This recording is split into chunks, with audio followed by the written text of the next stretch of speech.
Prepárate para una inversión en un misterio, que te dejará helado, un enigma que ha desafiado al tiempo y la lógica durante décadas.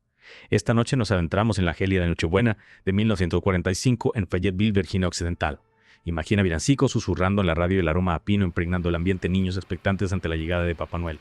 Una estampa navideña casi perfecta, ¿verdad? Sí, una escena familiar entrañable que para los Soder se tornó en una pesadilla inimaginable. En esa noche, el hogar de los Soder fue devorado por un incendio devastador, un fuego que marcaría sus vidas para siempre. 5 de sus 9 hijos se desvanecieron en medio del caos sin dejar rastro. Sus cuerpos nunca fueron encontrados. Un misterio que aún hoy, después de tantos años, sigue sin resolverse. Lo que hace este caso aún más escalofriante son los detalles, esas pequeñas piezas que no encajan, que arrojan sombras de duda sobre la versión oficial. ¿Fue realmente un accidente o algo más siniestro se esconde tras las llamas? Es lo que intentaremos desentrañar hoy. Analizaremos los eventos de esa noche, la investigación posterior y las múltiples teorías que han surgido a lo largo de los años, pero antes de adentrarnos en la oscuridad, conozcamos a la familia Soder. Exacto.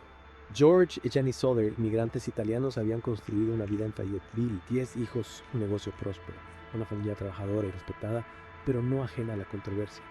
George, un hombre de convicciones firmes, criticaba abiertamente el régimen de Mussolini en Italia, lo que le valió enemistades e incluso amenazas. Amenazas que para algunos podrían estar directamente relacionadas con la tragedia.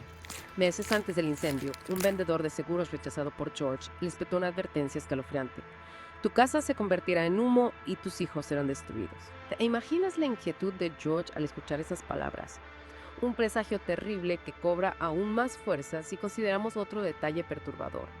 Un hombre buscando trabajo observó las cajas de fusibles de la casa y comentó a George que provocarán un incendio algún día. Pistas que sin duda siembran la incertidumbre. Y aún hay más. Los hijos mayores de los Soder habían notado un coche extraño merodeando por la zona con sus ocupantes observando fijamente a los niños. ¿Acaso estaban vigilando a la familia? ¿Tenían algo que ver con lo que sucedería esa fatídica Nochebuena? Interrogantes que se suman a la oscuridad de este caso. Adentrémonos ahora en la noche del 24 de diciembre de 1945, víspera de Navidad. Los niños Soder estaban emocionados, habían recibido regalos de su hermana mayor Marilyn y se les permitió acostarse más tarde de lo habitual. Jenny, la madre, les recordó a los dos mayores, Maurice y Louis, que debían alimentar al ganado antes de irse a dormir. Poco a poco la casa se sumió en el silencio solo roto por el crepitar del fuego en la chimenea. Pero a las 12:30 de la madrugada, una llamada de teléfono despertó a Jenny. Una voz desconocida, risas y el tintineo de copas al otro lado de la línea. Una llamada extraña, confusa, que la dejó intranquila. Minutos después, Jenny volvió a despertarse sobresaltada. Un golpe seco en el tejado como si algo hubiera impactado contra él. Un juego de los niños. O algo más. A la 1 de la madrugada, el penetrante olor a humo la sacó de la cama. Una de las habitaciones estaba en llamas, el fuego se extendía con rapidez. Pánico se apoderó de la familia. George, Jenny y 4 de sus hijos lograron escapar, pero los 5 que dormían en el ático no respondían a sus llamadas. La escalera que conducía a la planta superior estaba envuelta en llamas, un infierno implacable. Desesperados intentaron rescatarlos por todos los medios. De George trató de trepar por la fachada, se cortó con un cristal roto, pero el fuego era demasiado intenso. Buscaron la escalera que siempre estaba apoyada en la casa, pero había desaparecido. Una serie de infortunios se sucedieron como si una fuerza invisible les impidiera actuar. El teléfono no funcionaba, no podían pedir ayuda. El barril de agua que usaban para emergencias estaba congelado. Los camiones que George usaba para su trabajo, que ese mismo día funcionaban a la perfección, se negaban a arrancar. Era como si todas las vías de escape estuvieran bloqueadas una tras otra. Atrapados en una espiral de impotencia, solo pudieron contemplar cómo las llamas devoraban su hogar. Los bomberos llegaron tarde, demasiado tarde. La casa era un amasijo de cenizas y escombros. El jefe de bomberos informó a los Soder que no se habían encontrado restos humanos ni un solo hueso. Según él, el fuego fue tan intenso que los cuerpos de los niños se habrían calcinado por completo. Un escenario terrible, pero realmente plausible. Esta fue la conclusión inicial, pero con el tiempo los Soder comenzaron a cuestionar la versión oficial. Las dudas, la incertidumbre se convirtieron en sus compañeras inseparables en los meses posteriores a la tragedia. Dudas alimentadas por una serie de detalles inexplicables. La investigación oficial dictaminó que el incendio fue un accidente provocado por un fallo eléctrico. Pero, ¿cómo es posible si las luces de Navidad seguían encendidas cuando el fuego ya había comenzado? Un dato inquietante sin duda. Y no olvidemos la escalera que desapareció misteriosamente la noche del incendio y apareció días después en el fondo de un terraplén a varios metros de la casa. ¿Quién la movió? ¿Y con qué propósito? Exacto, son detalles que no encajan. Además, un electricista que revisó la instalación telefónica de la casa descubrió algo aún más perturbador. El cable no se quemó en el incendio, fue cortado deliberadamente. Alguien se tomó la molestia de trepar por el poste y seccionar el cable antes de que comenzara el fuego. Cada nueva pieza del puzzle parecía alejarse de la hipótesis del accidente y acercarse a un acto premeditado, un plan siniestro. La policía detuvo a un hombre que confesó haber robado en la propiedad de los Soder la noche del incendio. Admitió haber cortado el cable, pero aseguró que no tuvo nada que ver con el incendio. Un simple ladrón oportunista o un peón en un juego mucho más grande. Las sospechas se multiplicaban. Jenny, la madre, no podía aceptar la idea de que los cuerpos de sus hijos se hubieran desintegrado por completo en el fuego. Recordaba haber visto electrodomésticos, objetos metálicos entre los escombros reconocible a pesar del calor. Su instinto maternal le decía que algo no encajaba. Para comprobarlo, decidió hacer una prueba. Quemó huesos de animales en una hoguera y observó que no se consumían del todo. Consultó con un empleado de un crematorio y este le confirmó que los huesos humanos resisten temperaturas mucho más altas y durante más tiempo que las que pudo alcanzar el incendio en su casa. La posibilidad de que los niños no hubieran muerto en el incendio cobraba fuerza. Las autoridades se mostraban escépticas, pero los Soder no se rindieron. Contrataron a un detective privado, Ian Tinsley, para que investigara el caso a fondo. ¿Y qué descubrió este detective? Aportó algo nuevo a la investigación. Tinsley desenterró información inquietante. Descubrió que el vendedor de seguros que amenazó a George meses antes del incendio formaba parte del jurado que dictaminó que el incendio fue un accidente, simple coincidencia o prueba de una conspiración. Además, corría el rumor de que el jefe de bomberos había encontrado un corazón entre las cenizas, pero lo ocultó a la familia enterrándolo en secreto. Espera, un corazón humano entre las cenizas. Eso cambia por completo la perspectiva. Exacto. Jones, acompañado por Tinsley, se enfrentó al jefe de bomberos, quien accedió a mostrarles dónde enterró la caja que supuestamente contenía el corazón. Al abrirla, descubrieron que no se trataba de un corazón humano, sino de un hígado de vaca fresco sin rastro de haber estado expuesto al fuego. Increíble. Una mentira macabra, una burla cruel que profundiza el misterio.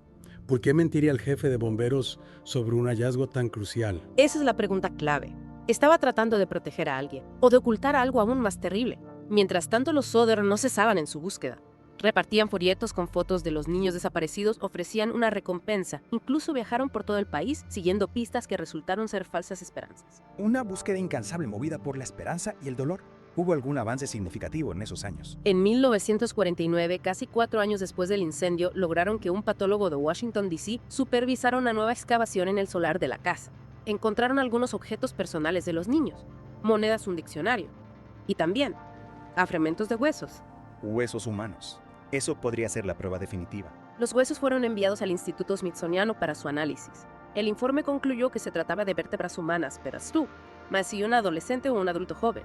Ninguno de los 5 niños Soder tenía esa edad en el momento del incendio. Un giro inesperado que complica aún más el caso. Si esos huesos no pertenecían a los niños, ¿de dónde proceden? ¿Se trata de una pista falsa? ¿Un intento de desviar la atención? ¿O hay una explicación aún más siniestra? La atención mediática se centró en el caso, la presión sobre las autoridades aumentó. La legislatura de Virginia Occidental celebró 2 audiencias, pero sin resultados concluyentes. El gobernador declaró que el caso era un callejón sin salida y lo cerró a nivel estatal. ¿Y el FBI? No intervino en la investigación. El FBI tomó el relevo e investigó el caso como un posible secuestro interestatal. 2 años de pesquisas de seguir pistas que se desvanecían en la nada y finalmente, el FBI también cerró el caso. Frustración, rabia, impotencia. Los Soder se enfrentaron a la indiferencia de las autoridades, al silencio de un sistema que parecía haberles dado la espalda. Pero ellos no se rindieron. Decididos a encontrar respuestas por su cuenta, colocaron una gran valla publicitaria en el terreno donde antes se alzaba su hogar, con fotos de los niños desaparecidos y una recompensa para quien pueda aportar información. La valla se convirtió en un símbolo de su lucha incansable, un grito silencioso que desafía al tiempo y al olvido. A lo largo de los años llegaron nuevas pistas, supuestos avistamientos de los niños en diferentes partes del país. ¿Puedes contarnos algo más sobre esos avistamientos? Eran creíbles. Una mujer aseguró haber visto a los niños en un hotel de Charleston una semana después del incendio, acompañados por 2 hombres y 2 mujeres de aspecto italiano. ¿Acaso fueron secuestrados por la mafia? Guardan silencio por miedo a represalias. Es una posibilidad que no se puede descartar. La mafia, una posibilidad escalofriante, pero también se exploraron otras teorías, ¿verdad? Por supuesto. A lo largo de los años surgieron multitud de hipótesis, algunas más plausibles que otras. Desde la posibilidad de que los niños hubieran perecido en el incendio a pesar de la falta de restos, hasta la idea de una venganza por las críticas de George al fascismo. Y no podemos olvidar la teoría del secuestro que siempre ha estado presente en este caso. Exacto. Se ha especulado con la mafia, con sociedades secretas, incluso con la posibilidad de que los niños fueran llevados a Italia y criados en secreto. Cada teoría tiene sus puntos fuertes y sus puntos débiles, pero ninguna ha podido ser probada de manera concluyente. Las piezas del puzzle no encajan, las dudas persisten, la incertidumbre se cierne sobre el caso como una sombra espesa. En 1967, una nueva pista sacudió a la familia Soder y reavivó sus esperanzas. Jenny recibió una carta anónima con una fotografía de un joven que guardaba un gran parecido con Luis, uno de los niños desaparecidos. En el reverso de la foto, un mensaje críptico. Luis Soder, amo al hermano Frankie. Chicos, Lily. A 90-132 o 35. Un rayo de luz en la oscuridad.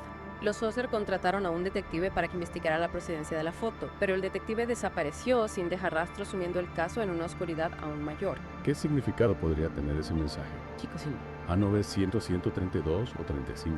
Parecen claves códigos que ocultan un secreto. Es cierto, se han barajado diferentes interpretaciones. Algunos creen que Lynn podría ser una abreviatura de Illinois, mientras que otros sugieren que se refiere a las iniciales de los nombres de los niños desaparecidos. En cuanto a la secuencia numérica, algunos la interpretan como una matrícula, un número de teléfono o una referencia a algún lugar específico. Lamentablemente, el significado de ese mensaje sigue siendo un enigma, una pieza más de este complejo rompecabezas. Church Soder murió en 1969 sin haber podido encontrar a sus hijos. Jenny, vestida de luto, continuó la búsqueda hasta el final de sus días. La valla publicitaria permaneció en pie, un recordatorio constante de la tragedia que marcó a la familia. Los hijos que sobrevivieron al incendio y sus descendientes mantienen viva la llama de la esperanza, convencidos de que en algún lugar sus hermanos siguen con vida.